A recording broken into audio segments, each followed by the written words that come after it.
Olá, pessoal do canal do Professor Fábio Inácio. Hoje estamos aqui para mais uma aula, a resolução 2 de 11 de setembro de 2001, que institui as diretrizes nacional para educação especial na educação básica, né? Então vamos comentar aqui essa resolução, tá? Depois no final tem algumas questões para a gente comentar também como é que já caiu em prova, então a gente vai falar isso. Lembrando, né, que no canal tem várias aulas aí de concursos, várias resoluções, tem também o curso lá que já tem a aula 1 com LDB, Constituição, A2 com ECA, A3 com Vygotsky, A4 com Plano Nacional de Educação, e à medida que as metas foram sendo cumpridas, vai sair outras aulas. Talvez quando você assistir esse vídeo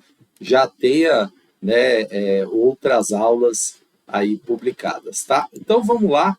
Olha só, artigo 1, a presente resolução institui as diretrizes nacional para a educação de alunos que apresentem necessidades educacionais especiais na educação básica em todas as suas etapas e modalidades. Então, uma coisa que a gente sempre fala é que inclusão, né, é em todas as etapas e modalidades. Viu alguma coisa que a inclusão começa a partir de tal momento, de tal dia, né, já pode eliminar, porque a educação ela é inclusiva, então ela é para todos, tá? Então, muito importante você guardar isso. Parágrafo único. O atendimento escolar desses alunos terá início na educação infantil. Lembrando que a educação infantil a gente começa na creche, né? Então, de 0 a 3 anos. Depois, 4 e 5 na pré-escola, certo? Então, olha só. Começa na educação infantil, nas creches e pré-escola, assegurando o serviço de educação especial sempre que se evidencie mediante a avaliação e interação com a família e comunidade, a necessidade de atendimento educacional especializado, tá? Então, viram, né, que a inclusão ela é em toda educação básica, em toda educação, certo? Então, não há limite, não há, não, na creche não tem. Se aparecer alguma questão assim, a inclusão começa a partir da pré-escola. Está errado, né? E a resolução é bem clara nesse sentido, tá? O artigo 2, os sistemas de ensino devem matricular todos os alunos. Olha só a palavra todos, inclusão é para todos, tá?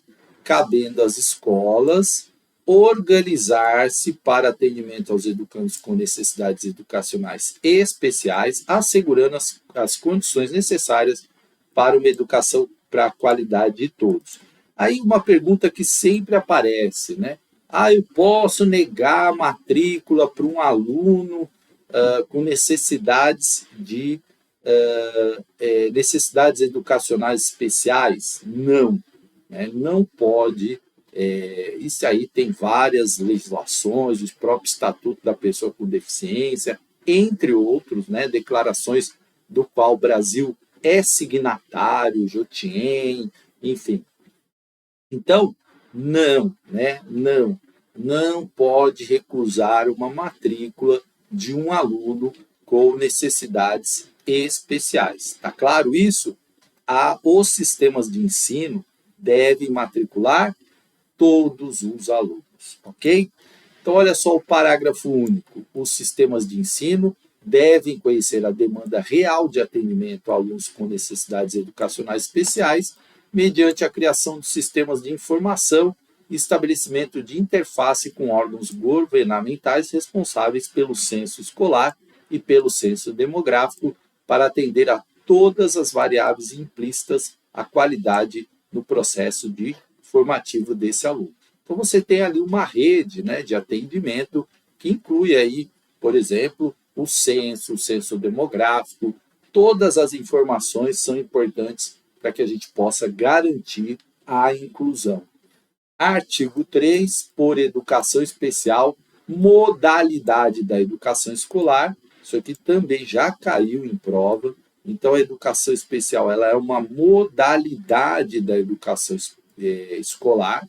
Entende-se um processo educacional definido por uma proposta pedagógica que assegure recursos e serviços educacionais especiais, organizados institucionalmente para apoiar, complementar, suplementar, em alguns casos, substituir os serviços educacionais comuns, de modo a garantir a educação escolar e promover o desenvolvimento das potencialidades dos educandos que apresentam necessidades educacionais especiais em todas as etapas e modalidades da educação básica. Olha a palavra todas, né? A gente já viu, tem que matricular todas as etapas, todas as modalidades da educação básica. Então, aqui é uma resolução que fala basicamente de inclusão. Viu alguma coisa, uma alternativa que segrega, que exclui, que separa, né? Então a gente vai ver que não combina com a legislação brasileira, que não combina com a ideia da inclusão. E eu sei que muita gente vai falar assim, Fábio, mas a inclusão é difícil, não sei o quê, tem isso, tem aquilo, né? Então muita gente tem essa questão com a inclusão, mas a gente precisa lembrar de uma coisa essencial. Quais são os eixos estruturantes da educação infantil? Interação e brincadeiras, né?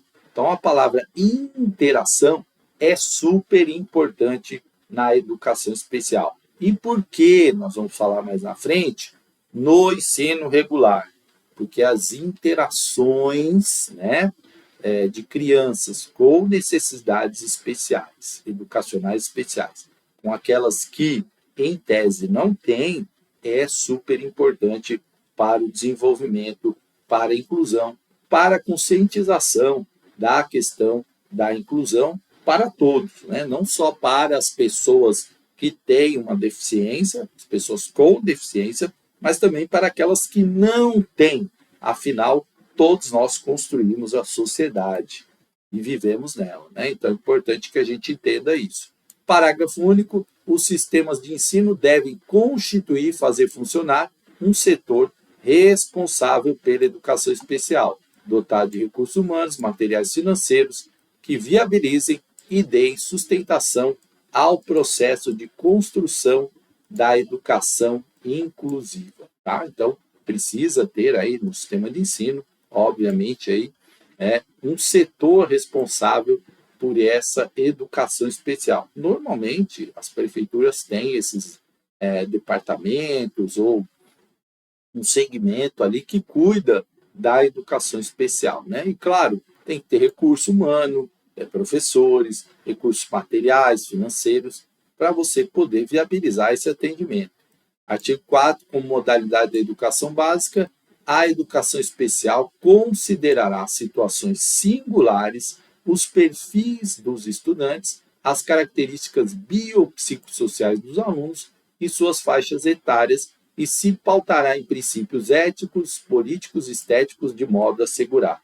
Então, esse artigo 4, ele é extremamente importante que você lembre dele. Tá? Primeiro, a educação especial ela vai considerar a singularidade de cada um, né? As suas características, o seu perfil, certo? Aquilo que o transforma num ser único. Então, é importante essa singularidade. As características biopsicossociais, ou seja, todas as questões biológicas que às vezes envolvem uma pessoa com deficiência, né? Então a gente tem várias deficiências aí, né? A síndrome de Down, o transtorno do espectro autista, a síndrome do X frágil, e aí nós vamos, né? Também como outras e as questões todas que envolvem aí psicossocialmente os alunos, tá? Então todas essas questões. E ela se pauta por princípios, o que eu chamo de EP, né? Princípios éticos, políticos e estéticos, que também estão presentes ali na educação infantil, no ensino fundamental. Esses três aqui que a gente não pode esquecer, que é o EP, né? EP, éticos, políticos e estéticos. Então, não vou comentar aqui o que é cada um, né? Mas é importante, tem outras aulas que eu falo desses princípios, principalmente nas aulas da educação infantil. Então, dando sequência aqui, ó, assegurar o quê? A dignidade humana e a observância de o direito de cada aluno realizar seu projeto de estudo, de trabalho e inserção na vida social. Volta naquilo que eu falei da inclusão. A inclusão, gente, ele é um termo muito amplo. Ele não é só para a pessoa com deficiência. Ele é também para todos. E também para que as pessoas que não têm uma deficiência, elas entendam que é preciso pensar uma sociedade inclusiva. Então, por que a inclusão na sala regular é importante? Por um processo de conscientização, né? Que a gente não pode ver o aluno, a pessoa com deficiência, com dó, com pena, né? Que é um problema, que é um BO. Tem muita gente que fala isso. A gente fala assim, é um BO, não sei o quê. Então, nós temos que mudar esse vocabulário. Por quê, gente? Porque a inclusão, ela é uma necessidade, ela é um processo de crescimento humano que a gente tem que ter, de solidariedade, de empatia, de aprendizado. E se a gente não fizer isso, a gente vai fazer o que fizeram durante muitos anos, que era excluir esses alunos da sociedade, do convívio, né, das relações sociais, enfim. Então, quando a gente fala de dignidade humana, direito, a gente está falando de tudo isso e, principalmente, inserção na vida social. Eu falo que a nossa educação é inclusiva, interdisciplinar. Então, são palavras que somam, agregam, né, incluem, né, não excluem. É uma palavra que não combina. Então, quando a gente fala educação inclusiva, incluir, certo? A busca da identidade própria de cada educando, o reconhecimento e a valorização de suas diferenças e potencialidades, bem como suas necessidades educacionais especiais no processo de ensino-aprendizagem, com base para a constituição e ampliação de valores, atitudes, conhecimentos, habilidades e competências. E, sobretudo, gente, quando a gente fala aqui a busca de identidade própria, reconhecimento e valorização das suas diferenças e potencialidades, é no sentido de que a gente precisa ver essas potencialidades. Então, recentemente assisti uma entrevista de um aluno de medicina que tem transtorno do espectro autista. E ele contou a história dele e ele falou que quando ele enfrentou muitas dificuldades na escola, pelo jeito dele, enfim, e uma vez ele falou para a professora dele que ele queria ser médico. E a professora disse o seguinte para ele: o mais próximo que você vai passar da área da medicina é o sanatório. Olha que coisa terrível, gente, né? De se dizer para um aluno. Hoje ele é aluno de medicina, né? Muito bem sucedido, trabalhou lá as questões que criavam alguma dificuldade para ele em relação ao transtorno do espectro autista e está indo muito bem. Então, a gente precisa identificar essas potencialidades, acreditar nas pessoas e no seu potencial. Isso é essencial no processo de ensino-aprendizagem, porque se você não acredita, fica difícil. E a gente, às vezes, precisa entender isso.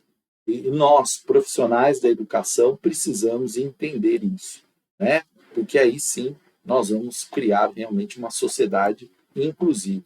O desenvolvimento para o exercício da cidadania, capacidade de participação social, política e econômica e sua ampliação mediante o cumprimento de seus deveres e usufrutos de seus direitos. Inclusive, hoje ele é um dos representantes aí nessa questão dos direitos da pessoa com o espectro do transtorno do espectro autista, palestra em vários lugares, etc. Então, olha o potencial, olha a importância dessa situação. Hoje, uma pessoa que está cursando o ensino superior, uma faculdade, né, um curso superior muito disputado, difícil, que é a medicina, e é importante porque essas pessoas vão garantir ali todo esse processo de inclusão que nós estamos constituindo. Já temos muitos avanços, é verdade, mas precisamos avançar muito mais. O artigo 5, que diz, né, consideram-se educandos com necessidades especiais os que durante o processo educacional apresentarem dificuldades acentuadas de aprendizagem ou limitações no processo de desenvolvimento que dificultem o acompanhamento das atividades curriculares, compreendidas em 2 grupos: aquelas não vinculadas a uma causa orgânica específica, certo? E aquelas relacionadas a condições de funções, limitações ou deficiências. Então, existem aquelas dificuldades que não estão ali uma causa orgânica específica, tá? Por exemplo, o transtorno do espectro autista, não existe um exame que fala assim, olha, fiz um exame aqui, essa pessoa é autista. Não, não existe. Existem características, né? Ali, por isso que tem que ser uma análise ali biopsicossocial, envolvendo aí alguns profissionais, né? Mas ela não tem, assim, até hoje, né, pelo menos, uma causa orgânica específica. A medicina não diz, olha, é autista por isso. É diferente do X frágil, né, que tem a ver com o cromossomo X, é diferente da síndrome de Down e outras deficiências, como a questão do aluno surdo, né, a questão da cegueira, a questão da deficiência física, né, que são diferentes ali, tá? Ou outras disfunções que existem, tá? Então, só para entender, gente, que dificuldades acentuadas no processo de aprendizagem ou limitações, elas não impedem o desenvolvimento das pessoas. Hoje a gente estava até numa reunião falando disso, e falamos do Thomas Edison, que foi considerado, né, a escola mandou ele para casa porque ele não ia aprender nada. Né? Então, depois vocês entrem na história dele, que é bem interessante. Não, você não dá para aprender, vai para casa. O Thomas Edison, o cara que inventou a lâmpada, né? E entre outras coisas, né? Porque ele inventou outras coisas também. O próprio Einstein, que foi considerado lá um aluno sem condições na escola também.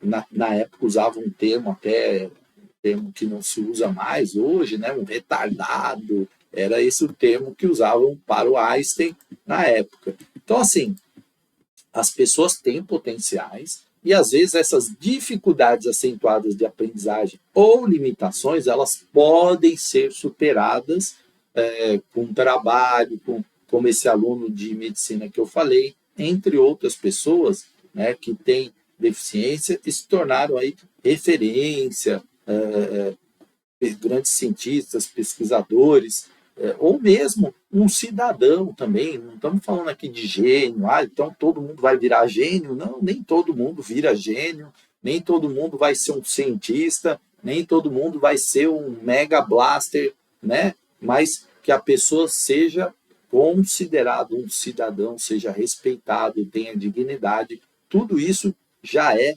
extremamente importante, né? Então, olha só o item 2 aqui, né? O inciso 2, dificuldades de comunicação e sinalização diferenciada dos demais alunos, demandando a utilização de linguagens e códigos aplicáveis, como Libras, por exemplo, né?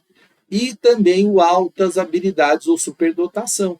Pode ser o caso, por exemplo, do Einstein, né? Na época a gente não tinha todos esses conhecimentos que nós temos hoje. Então, ele grande facilidade de aprendizagem que nos leva a dominar rapidamente conceitos, procedimentos e atitudes. Né? Então, o altas habilidades também, se ele não for trabalhado, ele vai, né, ficar revoltado com a escola, tal. Se você não assistiu um filme chamado Gênio Indomável, assista, né? Indicação, filme ótimo, né? Que mostra um cara que altas habilidades e se torna um garoto rebelde, né? Bem rebelde, aliás. Então, Gênio Indomável, tá? Fica indicação aí do filme. Até porque eu gosto de fazer essas relações nas minhas aulas, porque, gente, aula, o nosso cérebro, ele funciona por gatilhos mentais, né? Então você vai falar, o professor comentou lá do filme Gênio Indomável, eu até assisti tal, lembrei do Altas Habilidades e Superdotação. Por isso que eu falo que resolução, lei, a gente não decora, a gente entende. E aí, a partir de referenciais, claro que é importante a sua leitura, você vai, né, lembrar na hora da prova quando cair os artigos, tá? O artigo 6, para identificação das necessidades educacionais especiais do aluno e a tomada de decisões quanto ao atendimento necessário, a escola deve realizar com assessoramento técnico a avaliação do aluno no processo de ensino-aprendizagem. É sempre importante essa avaliação da escola. Lembrando, gente, educador não dá diagnóstico, educador não é médico, não é psicólogo, né? A gente não dá diagnóstico.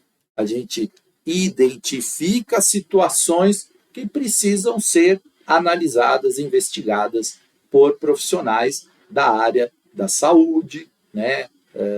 Principalmente. Então, é importante isso, porque às vezes a gente quer diagnosticar, nós não somos médicos. Hoje eu estou de branquinho, mas eu não sou médico, né? Eu não posso dizer, é autista, não sei o quê, isso aqui é assim, né? A gente tem elementos que a gente fala, olha, é preciso uma investigação, não, né? A gente identificou ali dificuldades no aprendizado, certo? Então precisamos saber quais são essas dificuldades, por que está acontecendo isso. E é importante que a família faça essa parte, né, de levar no médico, fazer consultas, isso é importante. Então, olha só, inciso 1. A experiência de seu corpo docente, seus diretores, coordenadores, orientadores e supervisores educacionais. O setor responsável pela educação especial no respectivo sistema. Porque de tanto a gente lidar com essas situações, a gente acaba tendo um olhar mais apurado e falando, olha, mãezinha precisa dar uma olhada, né? Precisa levar no médico, ver um parecer, uma consulta, saber o porquê. Isso é importante. A colaboração da família, a cooperação do serviço de assistência da saúde, assistência social, trabalho, justiça e esporte, bem como do Ministério Público quando necessário. Olha aqui esse item 3, gente. A colaboração da família, tá? Porque se a família não colabora, é muito difícil. Se a família nega, né? E a gente até outro dia conversando fala que tem o luto, né? Quando a família descobre alguma questão, então é uma espécie de luto ali, porque a família tem o filho ideal. O filho ideal é aquele que vai se alfabetizar rápido, que vai falar rápido, que vai ser, né? Vai fazer tudo aquilo que a sociedade espera que faça numa velocidade, no jeito que as pessoas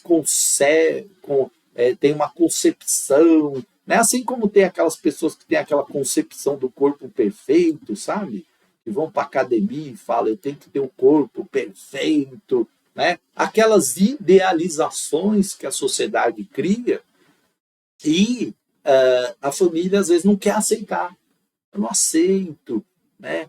Não, e tal. E aí, quanto mais cedo for identificado qualquer tipo de transtorno, deficiência, melhor vai ser o desenvolvimento, o tratamento da criança. Por isso a importância do serviço de saúde, né?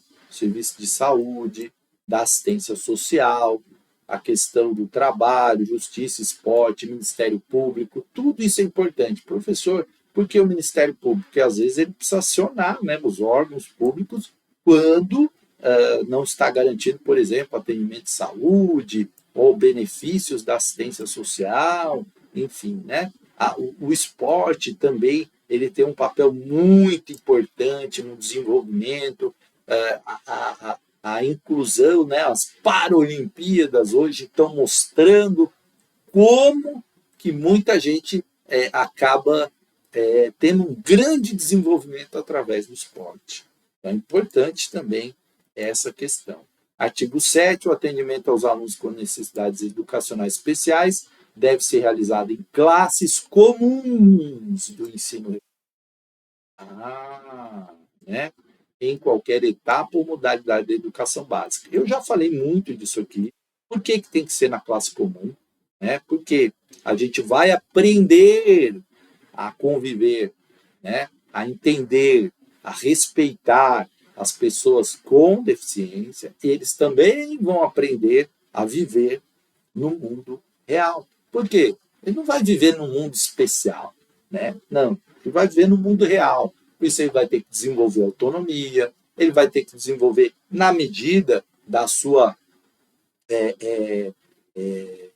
da sua condição, obviamente, né? A gente sabe que existem algumas situações que realmente são bem críticas, mas é importante também a interação para que a gente entenda, porque todos nós temos que pensar e a nossa cabeça ela tem que ser inclusiva.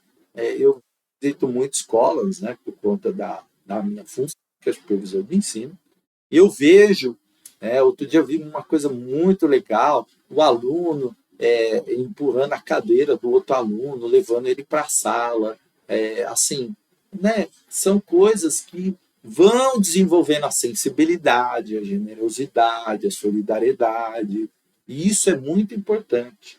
Então, esse aspecto da inclusão, às vezes as pessoas não pensam nisso. Às vezes as pessoas só olham as dificuldades e não olham os benefícios.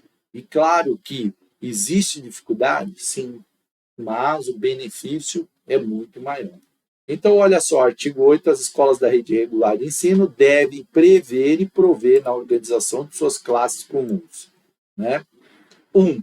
Professores das classes comuns e da educação especial capacitados e especializados, respectivamente, para o atendimento das necessidades educacionais dos alunos. E aí, claro, a gente precisa cada vez mais introjetar essa situação. Mas a gente não foi preparado para isso e tal. Isso é uma situação que aparece muito. A Mantuan, né, que é uma autora bastante conhecida aí da inclusão, comenta muito isso. Esse é um argumento muito utilizado. Eu não sou preparado, eu não sou capacitado. E na educação a gente tem um processo de formação contínua e a gente precisa entender isso. E a gente colocando essa limitação, essa situação, a gente está colocando uma barreira atitudinal, tá? Isso é o que a gente chama de barreira atitudinal. E a inclusão, ela é romper todas as barreiras, as físicas e principalmente as atitudinais. Então a gente também precisa se abrir, precisa entender que dificuldade nós teremos, assim como a gente tem dificuldade com um aluno que é indisciplinado, assim como a gente tem dificuldades com um aluno que tem ali dificuldade de aprender, né? Então a educação ela é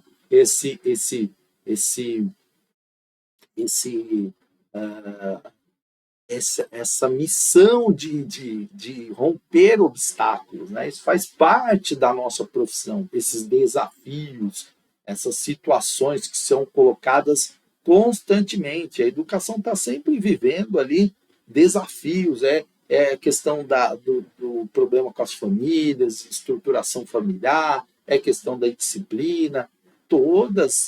A escola é um dos equipamentos sociais mais complexos e importantes. Então, a gente precisa entender isso, certo?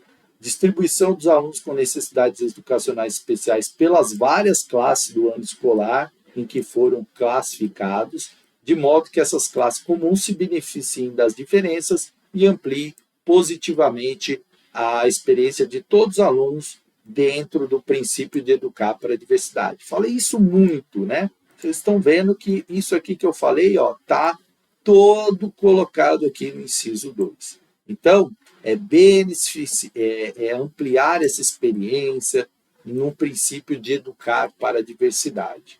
Então, é isso que eu falei. Resumidamente, está tudo aqui nesse inciso 2, certo?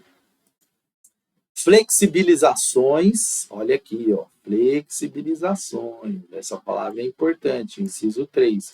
E adaptações curriculares que considere o significado prático e instrumental dos conteúdos básicos, metodologias de ensino e recursos didáticos diferenciados e processos de avaliação adequados ao desenvolvimento dos alunos que apresentam necessidades educacionais especiais em consonância com o projeto pedagógico respeitado a frequência obrigatória. Frequência obrigatória aqui. Gente, muita gente fala assim, eu sou PEB 2 e não sei fazer adaptação curricular. É uma frase que eu ouço muito. Gente, vamos supor o que é uma adaptação curricular. Você tem lá um aluno que tem muita dificuldade cognitiva, né? Dificuldade às vezes até de mobilidade, enfim. E você, professor de geografia, está dando latitude e longitude. Ele não vai conseguir, né, dado o diagnóstico ali que a gente tem dele, ele não vai conseguir compreender essa concepção de latitude e longitude. Vamos supor, porque tem aluno que compreende, tranquilo. Esse não vai precisar de adaptação. Eu tenho um aluno autista, transtorno do espectro autista, que é o melhor aluno da sala. E tem, e eu conheço alguns, tá? Mas vamos supor que esse aluno não, ele tem dificuldade. Você vai trabalhar uma adaptação, né? O lado, né? Você não vai trabalhar o termo longitude, latitude, não. Você vai trabalhar o lado, coloque esse objeto desse lado, coloque esse objeto do outro lado, coloque esse objeto em cima, coloque esse objeto embaixo. Se adaptou um conteúdo de latitude e longitude, que é localização, para algo que o aluno consegue ali desenvolver. Isso é uma adaptação, tá? Pode ser de grande porte, pode ser de pequeno porte, tem prefeitura que usa esse termo, né? Barueri, por exemplo, utiliza esse termo, mas a adaptação ela pode ser feita. Eu estou dando uma fórmula de Bhaskara, o aluno não sabe fórmula de Bhaskara, mas tem lá os elementos da fórmula de Bhaskara, ele tem muita dificuldade, ele nem é alfabetizar, não conseguiu se alfabetizar e tal, mas tem lá os elementos, os números, ele identifica números, trabalha isso com ele, para que ele também se sinta ali vendo que os alunos estão fazendo uma coisa que ele também está fazendo aquilo de uma outra forma, identificar o número, pintar o número, enfim, uma atividade que ele consiga desenvolver e pelo menos tenha uma relação, sempre que possível, tenha uma relação com o conteúdo que os alunos estão vendo, né? Uma relação, gente, às vezes não dá, tá? Às vezes não dá, às vezes é motor ali, o trabalho com o aluno, enfim, ou com a aluna, né? É claro que isso tem lá o AEE, o atendimento educacional especializado, tem as professoras que acompanham, certo? E isso tudo vai depender dessas conversas e tal. Agora, quando a gente se coloca numa postura, não vou fazer, a gente não está tendo uma postura inclusiva, certo? Então, olha o que diz o inciso 3, flexibilizações e adaptações que considerem o instrumento, o significado prático, instrumental dos conteúdos básicos, né? Processo de avaliação adequado. Por exemplo, esse aluno autista que eu falei que está fazendo medicina, faz avaliação, às vezes separado, porque alguns barulhos incomodam ele. Então, isso é flexibilização, certo? Serviços de apoio pedagógico especializado realizados nas classes comuns, mediante atuação colaborativa do professor especializado em educação especial. Então, é sempre importante essa atuação, a troca de ideias, né? Atuação de professores e intérpretes das linguagens e códigos aplicáveis, né? Eu lembro que eu comecei a dar aula em 1998 e a inclusão ainda era uma coisa pouco discutida ali, meio, né, mais ou menos ali. Já existia, né, enfim, mas era muito menos do que é hoje em termos de conhecimento. E eu entrei numa sala e eu gosto de andar, gosto de falar, gosto de, né, escrevo na lousa e vou falando e ando para o fundo, eu não paro, né, fico ali me movimentando. E aí uma aluna veio falar comigo, falou assim, professor, o senhor poderia dar aula um pouco mais parado e olhando para frente? Aí eu falei, é que eu sou assim, meio agitado e tal, vou para lá, vou para cá. Ela falou, não, professor, aqui tem uma aluna, ela faz leitura labial e ela está com muita dificuldade, porque ela tenta olhar para o senhor vira, o senhor anda, o senhor vai para... E aí eu não sabia. Ninguém tinha me falado que tinha uma aluna na sala, né, que era surda. Então, o que acontece? Eu, obviamente, que me adaptei, comecei a fazer o que eu ia falar, eu levava escrito e dava para ela, né, para ela poder ter ali, acompanhar, me policiava, né, no sentido de ficar mais parado, falando, né, de uma forma mais parada, mais pausada, para que ela pudesse me entender. Então, olha só como só isso eu fiz, só isso. O cognitivo dela era perfeito, ela entendia tudo, inclusive ela dentro, né, ela escrevia quando ela queria participar do debate e ela me mandava ali e tal a contribuição dela. Veja, eu adaptei uma coisinha fácil, né? E minha aula era de sociologia, né? Então, olha só, a atuação de professores e outros profissionais itinerantes interinstitucionalmente. Então, os psicopedagogos são importantes, né? Todo apoio é necessário. Algumas redes têm o psicólogo escolar, enfim. Disponibilização de outros apoios necessários à aprendizagem, locomoção e comunicação. Então, tem os cuidadores, tem ali os auxiliares de classe, você tem uma série de pessoas ali que são apoios importantes para esse processo da inclusão.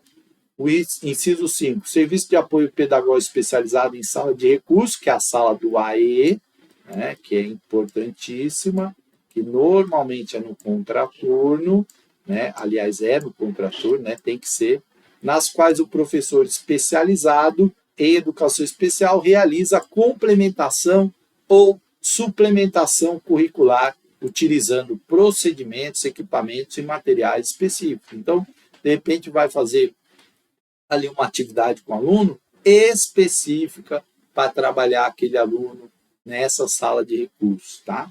Então, ali com equipamento e material específico. O aluno é baixa visão, material ampliado, que esse também tem que ter na sala. O aluno é cego, material em braille, enfim, libras, outros materiais necessários, tá?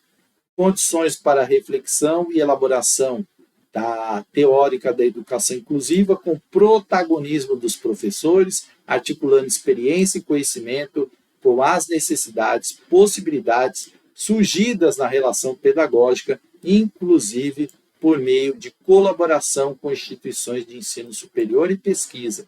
Então é importante, às vezes, até falar com o coordenador pedagógico, olha, precisamos trocar ideias, precisamos, né, pensar soluções, pensar alternativas. Isso é muito interessante no processo de crescimento, né, o processo de reflexão e elaboração teórica, tá? Estudar a educação inclusiva.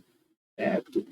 Sustentabilidade, o item 7, do processo inclusivo, mediante aprendizagem cooperativa em sala de aula, trabalho de equipe na escola e constituição de redes de apoio com a participação da família no processo educativo, bem como de outros agentes de recursos da comunidade. Então, olha que isso aqui é bonito, isso aqui, né?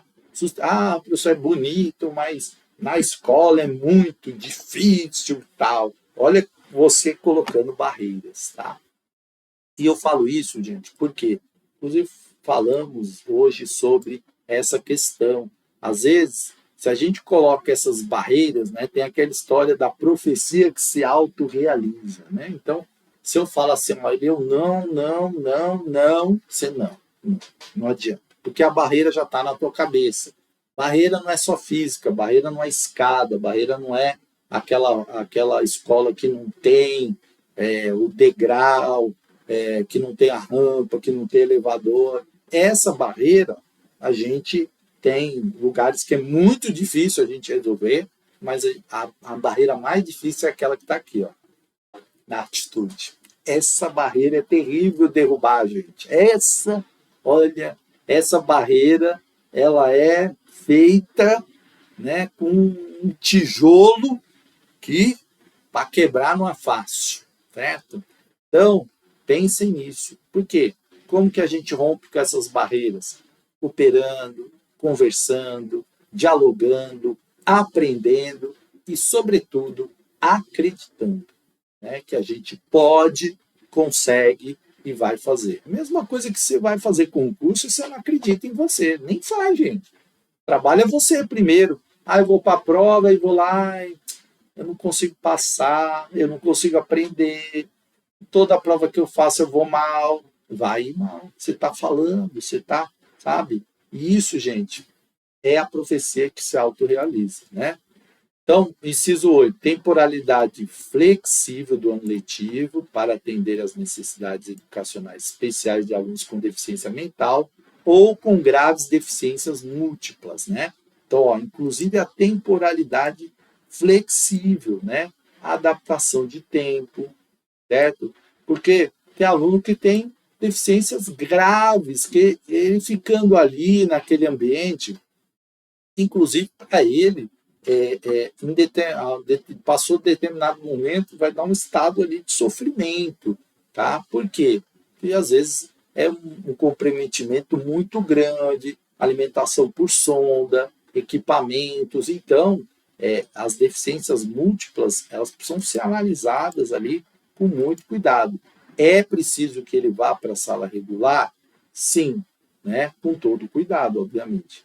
De forma que possam concluir em tempo maior o currículo previsto para a série etapa escolar, principalmente nos anos finais do ensino fundamental, conforme estabelecido normas do sistema de ensino, procurando-se evitar grande defasagem de idade séria, né? Então, claro, ali, essa temporalidade flexível é importante, principalmente nos casos que demandam ali, né, mais graves, né? O inciso 9, atividades que favoreçam ao aluno que apresenta altas habilidades, o aprofundamento e enriquecimento de aspectos curriculares, mediante desafios suplementares nas classes comuns, salas de recursos ou outros espaços definidos pelo sistema de ensino, inclusive para a conclusão em menor tempo, né? Conforme artigo 24, inciso 5, letra C da LDB, Lei 939496. Então pode em menor tempo? Sim. Mas, gente, isso não é uma coisa assim. É porque ele é altas habilidades, então vamos colocar ele lá no ensino médio. Não é assim. Por quê? Existe uma questão que é interação, idade, né?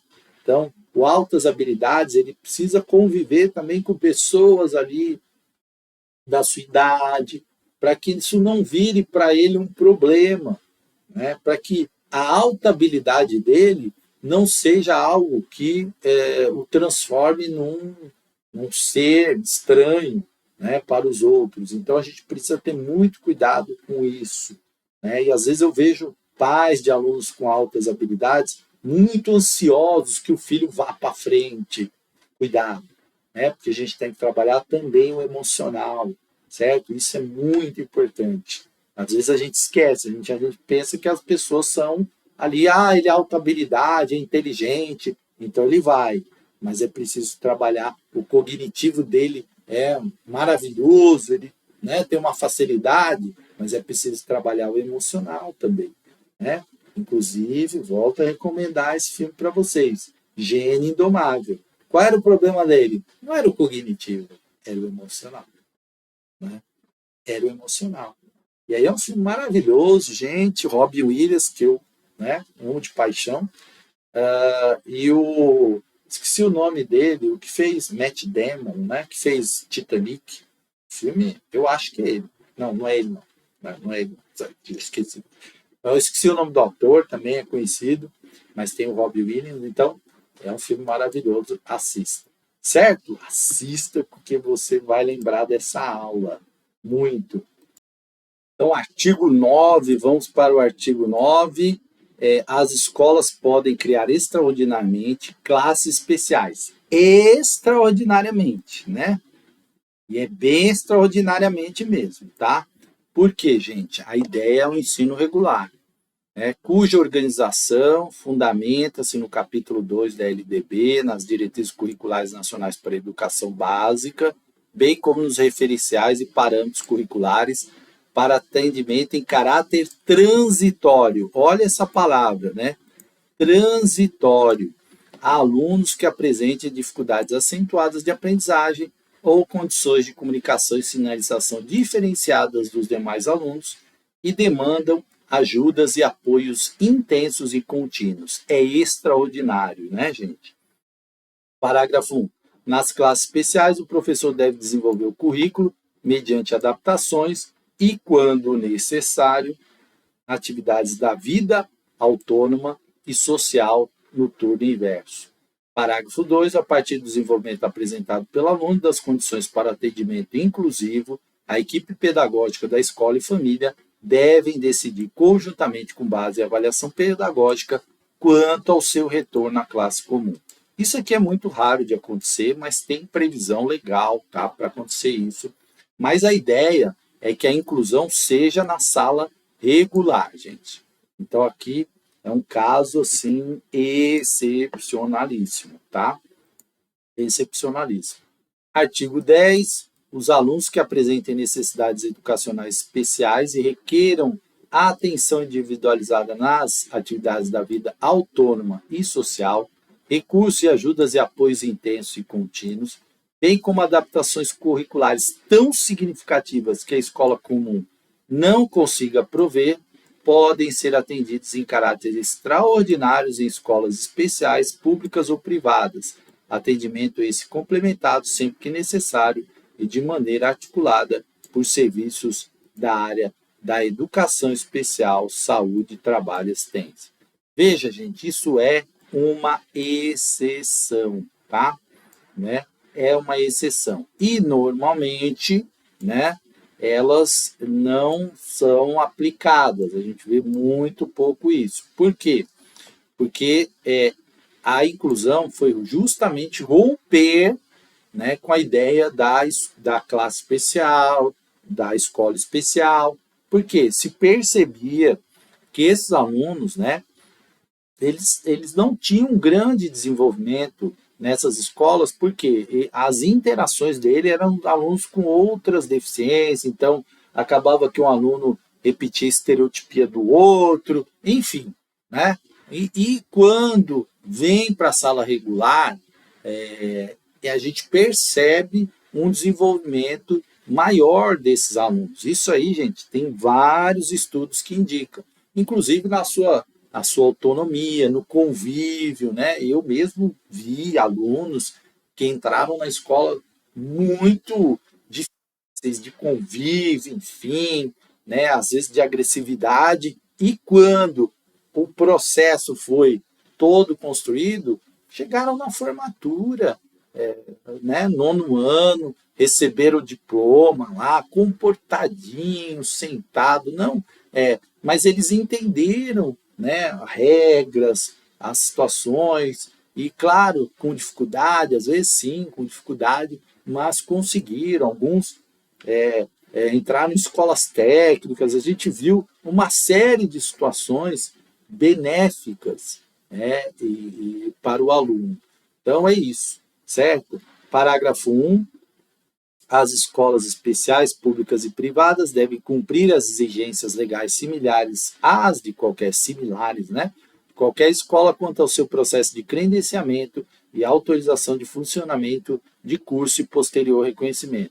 Nas escolas especiais, os currículos devem se ajustar às condições do educando, disposto no capítulo 2 da LDB, né? LDB. Parágrafo 3. A partir do desenvolvimento apresentado pelo aluno, a equipe pedagógica da escola especial e a família devem decidir conjuntamente quanto à transferência do aluno para a rede regular de ensino. Veja que o propósito, gente, é o aluno estar na rede regular de ensino. Por quê? Porque ele vai viver no mundo real. Então, é importante que ele esteja na rede regular, vivendo com as pessoas que também, né, que não têm deficiência, com as que têm deficiência, enfim. Tá? Isso é inclusão. Se a gente deixa ele só na escola especial, o desenvolvimento dele vai ser menor. Tá? Vai ser menor. Ah, professor e tal, eu conheço. Verdade. Exceções existem, mas em geral, por quê? Porque se a criança ela não tem esse convívio, lembra da educação infantil? O que é a educação infantil? A base da construção do nosso conhecimento. Aí basta você ler Piaget, Vygotsky, Vallon, qualquer autor, né, que você pegar, é a base do desenvolvimento. Então, são as interações que a gente vai construindo ali, em relação com o outro, a vida social que a gente constrói, o nosso aprendizado, né, que se dá ali no viver com o outro. Né? Ninguém nasce falando, a gente aprende a falar. Ninguém nasce brincando, a gente aprende a brincar. Ninguém nasce andando, a gente aprende a andar. Então, a nossa vida ela é um aprendizado. E se a gente convive, né, interage com outras pessoas, a gente vai aprendendo. Né? E isso é extremamente importante.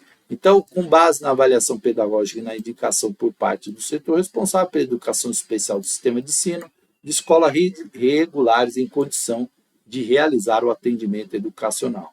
Artigo 11. Recomenda-se às escolas e aos sistemas de ensino a constituição de parceiros com instituições de ensino superior para a realização de pesquisas, estudos de caso relativo ao processo de ensino e aprendizagem de alunos com necessidades educacionais especiais, visando ao aperfeiçoamento desse processo.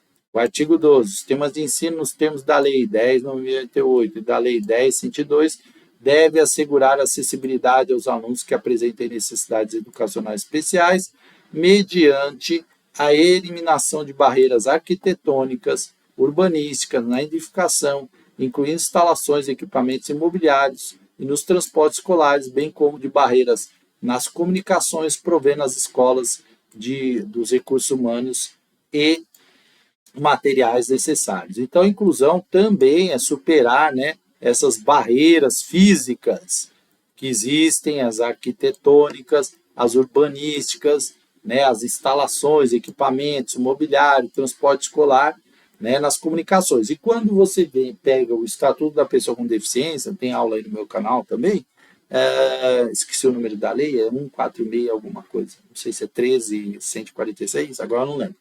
Eu vou deixar o link dela. Você também tem a barreira atitudinal que eu comentei aqui, né? Que é aquela da atitude. Parágrafo 1. Para atender aos padrões mínimos estabelecidos com respeito à acessibilidade, deve ser realizada a adaptação das escolas existentes e condicionada a autorização de construção de novas escolas ao preenchimento do requisito da infraestrutura definidos. Hoje se fala muito, né, isso está lá no Estatuto também, do desenho universal. O que é o desenho universal? O desenho universal não é uma adaptação, já é uma escola, já é um prédio construído para atender a todos. Tá? Então, ele não precisa ser adaptado, porque ele já é construído na concepção de inclusão. Portas largas, sistema, né, de identificação em braille, comunicações alternativas, desculpa, a voz falhou. Enfim, ele já é pensado, por isso que ele é desenho universal. Agora, os prédios, né, que já existem, eles precisam ser adaptados, tá? Então, isso é uma diferença entre adaptação e desenho universal, ok? Deve ser assegurado no processo educativo de alunos que apresentem dificuldades de comunicação e sinalização diferenciadas dos demais educandos, a acessibilidade aos conteúdos curriculares, mediante a utilização de linguagens e códigos aplicáveis, como o sistema Braille, a língua de sinais, né, Libras, sem prejuízo do aprendizado da língua portuguesa, facultando-lhe as suas famílias a abordagem pedagógica que julgarem adequada, ouvidos profissionais especializados em cada caso. O artigo 13, os sistemas de ensino, mediante ação integrada com os sistemas de saúde, deve organizar o atendimento educacional especializado aos alunos impossibilitados de frequentar as aulas em razão de tratamento de saúde que implique internação hospitalar, atendimento ambulatorial ou permanência prolongada em domicílio. Então, alguns alunos, gente, eles às vezes têm eles fazem ali, né, uma internação durante longos períodos, e aí é preciso que os sistemas de ensino garantam essa ação integrada para poder atender esses alunos. As classes hospitalares e o atendimento em ambiente domiciliar devem dar continuidade ao processo de desenvolvimento e ao processo de aprendizagem de alunos matriculados em escolas de educação básica, contribuindo para seu retorno e reintegração ao grupo escolar e desenvolver currículo flexibilizado com crianças, jovens e adultos não matriculados no sistema educacional local, facilitando seu posterior acesso à escola regular. Nos casos em que trata esse artigo, a certificação de frequência deve ser realizada com base no relatório elaborado pelo professor especializado que atende o aluno. Então, veja, mesmo ali nas classes hospitalares, né, e atendimento domiciliar, a gente precisa se preocupar com o processo de desenvolvimento e processo de aprendizagem desses alunos matriculados. E muitas vezes o aluno se encontra numa situação que ele não consegue frequentar a escola, que ele não consegue estar internado, usando equipamentos, enfim, ou mesmo uma situação que não pode ali, né, estar no ambiente escolar por N motivos, e aí ele precisa ser atendido. Então, isso a gente fala em inclusão, a gente está falando de tudo, inclusive desses atendimentos integrados com o sistema de saúde, tá? Artigo 14, os sistemas públicos de ensino serão responsáveis pela identificação, análise, avaliação da qualidade, da idoneidade, bem como do credenciamento de escolas ou serviços públicos ou privados, com os quais estabelecerão convênios ou parcerias para garantir o atendimento às necessidades educacionais especiais de seus alunos, observados os princípios da educação inclusiva. Então, já falamos aqui muito de princípios da educação inclusiva, né? Você já entendeu que é para todos, né? Que é ali o ensino regular, certo? A organização e operacionalização dos currículos escolares são de competência e responsabilidade dos estabelecimentos de ensino, devendo constar de seus projetos pedagógicos, a inclusão precisa estar no PPP da escola, as disposições necessárias para os atendimentos educacionais, as necessidades educacionais especiais de alunos, respeitadas as leis das DCNs, né, as diretrizes curriculares nacionais, de todas as etapas e modalidades da educação e as normas dos respectivos sistemas de ensino. É facultado, aqui é facultado, olha, né, às instituições de ensino, esgotadas as possibilidades pontuadas nos artigos 24 e 26 da LDB, viabilizar ao aluno com grave deficiência mental múltipla que não apresentar resultados de escolarização previsto no inciso 1 do artigo 32 da mesma lei, terminalidade específica do ensino fundamental, por meio de certificação de conclusão de escolaridade, com história escolar que apresente de forma descritiva as competências desenvolvidas pelo educando, bem como encaminhamento para a educação de jovens e adultos e educação profissional. Esse artigo 16 fala da terminalidade. Muita gente acha que isso é, né?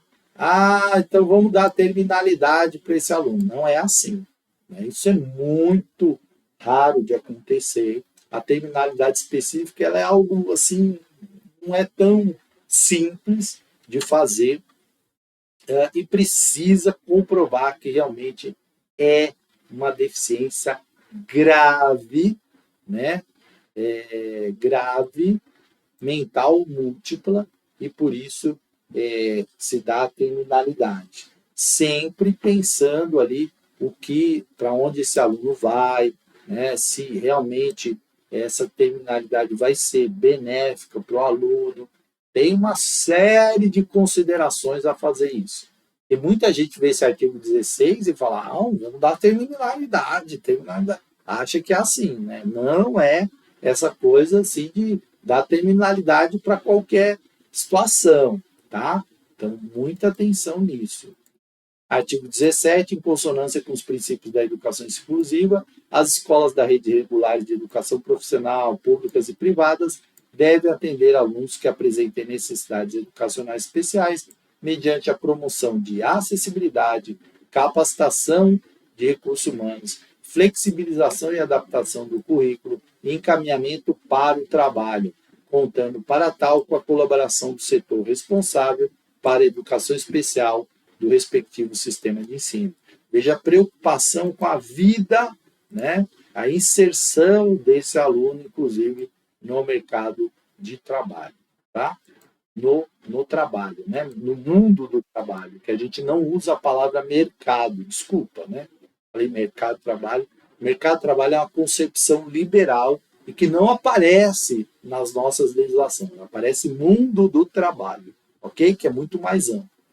Parágrafo 1. As escolas de educação profissional podem realizar parceria com escolas públicas ou privadas, tanto para construir competências necessárias à inclusão de alunos em seus cursos, quanto para prestar assistência técnica e convalidar cursos profissionalizantes realizados para essas escolas especiais.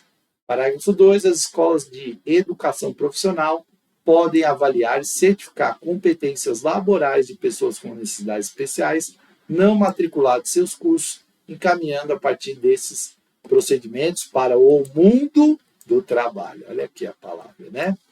Então, gente, educação profissional é importante, e aqui é citado, porque é uma forma de inserção, né? Existem aí cotas, tanto em concursos públicos, quanto em empresas, para atender essas pessoas, para incluí-las, né, na sociedade, inclusive na questão do trabalho, né?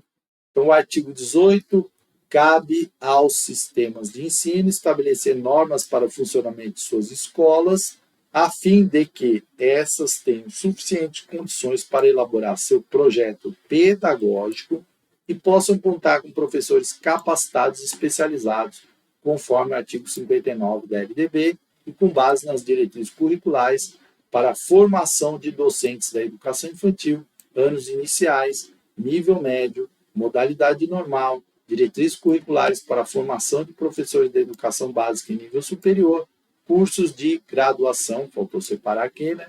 Plena, tá? Então, hoje, o tema inclusão, ele aparece muito nas faculdades, né? Claro que a gente precisa sempre mais, né? E é uma formação que tem que ser cada vez mais presente nos HTPCs, nas escolas, nas formações das prefeituras, sempre, né? São considerados professores capacitados para atuar em classes comuns com alunos que apresentem necessidades educacionais especiais, aqueles que comprovem sua formação de nível médio ou superior, foram incluídos conteúdos sobre educação especial adequados ao desenvolvimento de suas competências e valores para perceber as necessidades educacionais especiais do aluno e valorizar a educação inclusiva, flexibilizar a ação pedagógica nas diferentes áreas do conhecimento de modo adequado às necessidades especiais de aprendizagem, avaliar continuamente a eficácia do processo educativo para atendimento das necessidades especiais. Então, aqui estamos falando de professores que vão trabalhar aí com alunos que apresentam necessidades educacionais, certo? E aí, claro, a formação desses profissionais, né? Atuar em equipe, inclusive com professores especializados em educação especial. Gente, cuidado para não utilizar isso aqui como uma barreira para excluir. Ah, mas eu não sou capacitado, né? Eu não me sinto capacitado para atuar com alunos que apresentem necessidades educacionais especiais. Cuidado, né? Porque a gente não pode usar um artigo para excluir, certo? A gente tem sempre que estar trabalhando essa questão da formação continuada, da formação inclusiva, certo? E a gente hoje tem uma gama de profissionais que podem trabalhar esses temas, podem ajudar. No nosso próprio estudo, a gente consegue ali trocar muitas ideias, formação. É aquilo que eu falei, a gente não pode criar barreiras, né? E sim trabalhar isso, tá? Bom, são considerados professores especializados em educação especial aqueles que desenvolveram competências para identificar as necessidades educacionais especiais, para definir, implementar, liderar e apoiar e implementação de estratégias de flexibilização, adaptação curricular, procedimentos didáticos pedagógicos e práticas alternativas adequados ao atendimento das mesmas. Então, às vezes, esse caso do aluno que eu citei que está na medicina, muitas práticas alternativas foram utilizadas com ele. Quando, né, começou-se a trabalhar com isso, viu que ele tinha muito potencial. Existe, por exemplo, aluno que é não verbal, não fala, né, não consegue ali, não conseguiu desenvolver a fala e escreve maravilhosamente bem. Existe até um autor de livros autista, esqueci o nome dele agora, mas tem no meu canal também. Eu falo do livro dele, né? Me fugiu o nome agora. Então, práticas alternativas. Por quê? Às vezes ele não vai corresponder àquele modelo que a gente idealiza na cabeça, lembra do que eu falei, mas ele vai desenvolver outras habilidades. Eu estou falando muito do transtorno espectro autista, que eu sei que tem muito aluno, né, com transtorno espectro autista. O hiperfoco, por exemplo, ele pode ser utilizado para um desenvolvimento, né? Então, existem pessoas que hoje trabalham, estão aí, são profissionais excelentes e utilizam o hiperfoco, né, como uma das suas habilidades, né? E o hiperfoco pode representar uma dificuldade, certo? Mas se ele for trabalhado, ele pode ser uma grande habilidade. Bem como trabalhar em equipe, assistindo o professor de classe comum nas práticas que são necessárias para promover a inclusão dos alunos com necessidades educacionais especiais. Parágrafo 3. Os professores especializados em educação especial deverão comprovar formação em curso de licenciatura em educação especial em uma de suas áreas, preferencialmente de modo concomitante e associado à licenciatura para educação infantil ou para os anos iniciais, né? Então tem que ter a formação ali de magistério, certo? Com uma especialização em educação especial, complementação de estudos ou pós-graduação em áreas específicas da educação especial, posterior à licenciatura das diferentes áreas de conhecimento para atuação nos anos finais do ensino fundamental. Ficou junto de novo aqui, né? Separa aqui, separar, e no ensino médio, tá? Então aí também essa formação é importante para garantir aí o conhecimento teórico, né? E claro, a prática, eu falo que teoria e prática, elas andam juntas, concomitantes, uma não vive sem a outra, né? Então a prática é importante, a teoria também é importante, certo? eu falo que é o alicerce, né? Eu tenho a prática, né? A prática sem alicerce é um edifício que pode desmoronar, né? E aí é muito fácil a gente ver isso em muitas situações.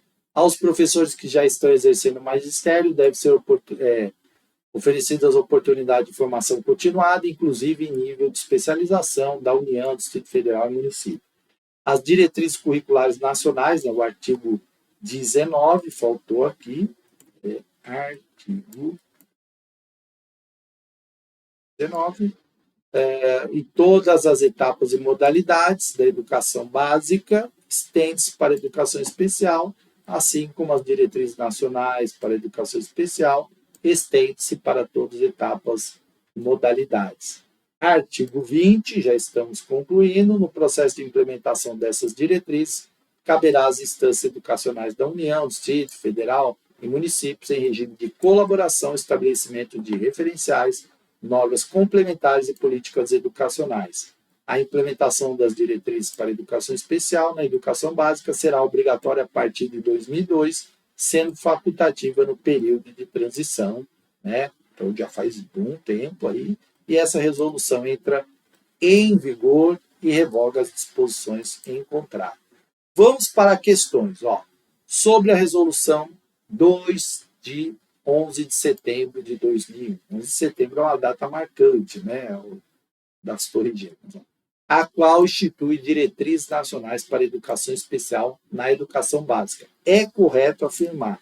Então, vamos ver as alternativas. Letra A. O atendimento aos alunos com necessidades educacionais especiais deve ser realizado em classes diferenciadas do ensino regular, em qualquer etapa da educação básica. B. Os sistemas de ensino devem matricular todos os alunos, cabendo às escolas decidir pelo atendimento aos educandos com necessidades educacionais especiais. Letra C.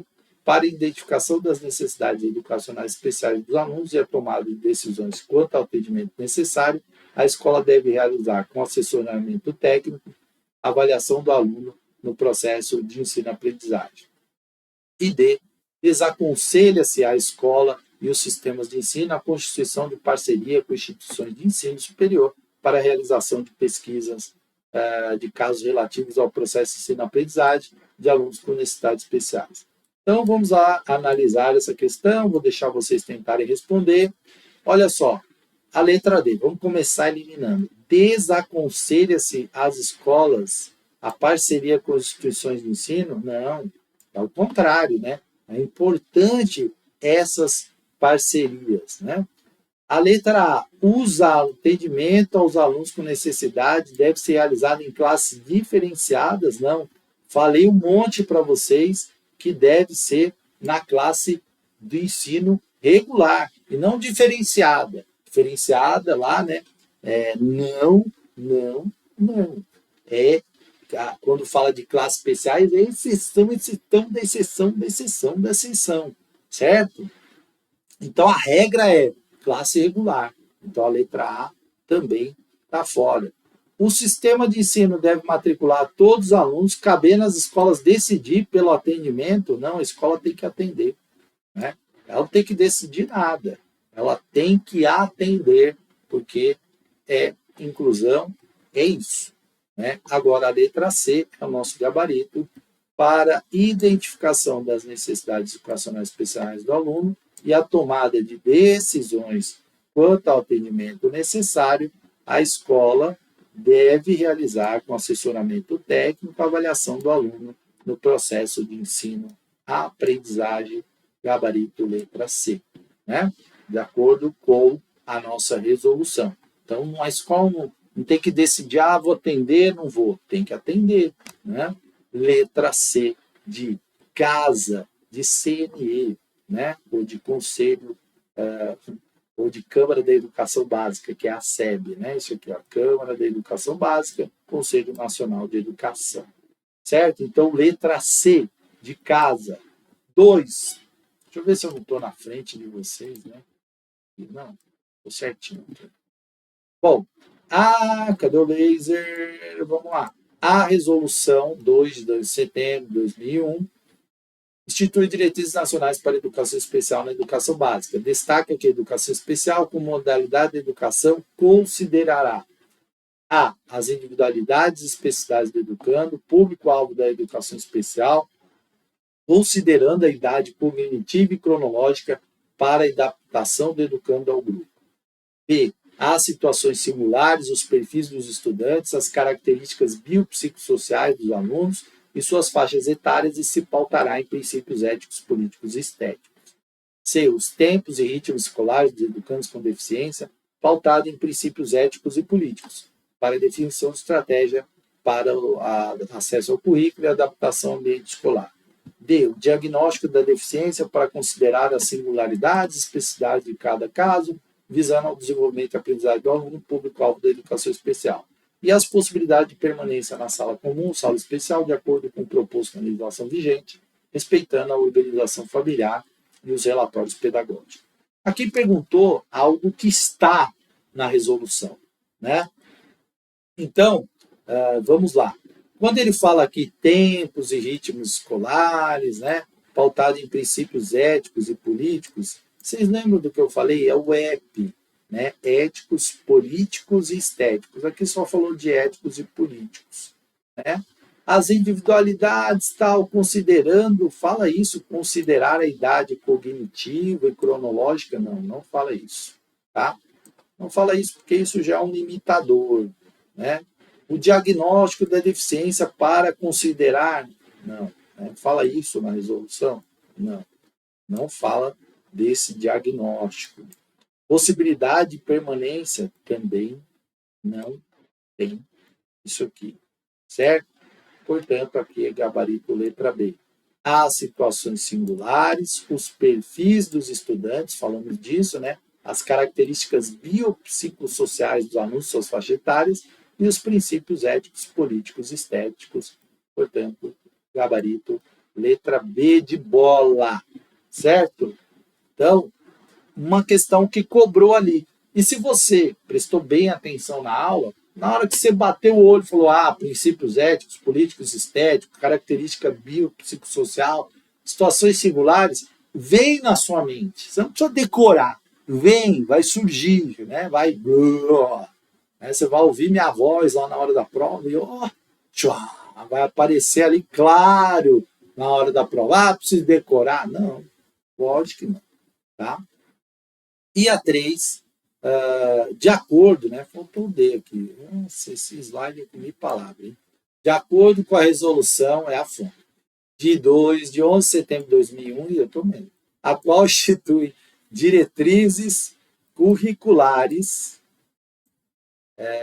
para a educação especial na educação básica, há critérios para se considerar um professor capacitado para atuar em classes comuns com alunos que apresentem necessidades educacionais especiais. Essa consideração engloba aqueles professores que comprovam que, em sua formação de nível médio superior, foram incluídos conteúdos sobre educação especial adequado ao desenvolvimento de competências e valores. Isso possibilita a enrijecer a ação pedagógica nas diferentes áreas de conhecimento, de modo que os estudantes com necessidades especiais se adequem, né, ao processo. Acho que essa palavra está errada, mas adequem.